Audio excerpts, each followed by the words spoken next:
Lord David Frost's decision to dump vast swathes of former EU rules and regulations have been welcomed by Lord Moylan, a former advisor to Prime Minister Boris Johnson, who described it as the best political news of the year so far. However, the peer also suggested there were significant problems, especially in relation to Northern Ireland, which he warned was still subject to a deluge of new EU laws. Despite severing ties with the bloc, large numbers of EU laws remain on the statute book. However, speaking in the House of Lords on Thursday, Lord Frost announced, retained EU laws will be improved or repealed if they do not benefit UK citizens and businesses. Individual regulatory reforms which will improve digitization and unleash innovation. Lord Moylan, previously Daniel Moylan, who was Chief Airport Advisor to Mr. Johnson and he was London Mayor, told Express.co.uk, "This is the best political news of the year so far. At last the government will fulfill the Brexit promise of British laws fit for Britain's needs." In a likely reference to factions within the establishment who are still reluctant to accept Brexit, Lord Moylan added, "The only danger now is that vested interests and those who wish us to continue under EU's laws delay and obstruct the process. Speed is of the essence.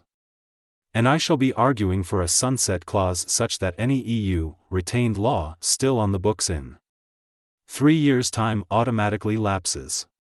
Furthermore, he also lamented the fact that Lord Frost's announcement would not apply to the whole of the UK, referring to the Northern Ireland Protocol, which effectively keeps the region aligned with EU rules as a part of its bloc-wide single market.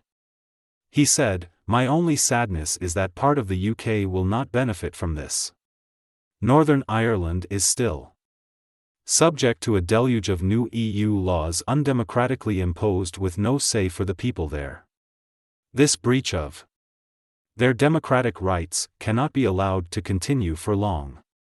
Unveiling the changes, Lord Frost said, from rules on data storage to the ability of businesses to develop new green technologies, overbearing regulations were often conceived and agreed in Brussels with little consideration of the UK national interest.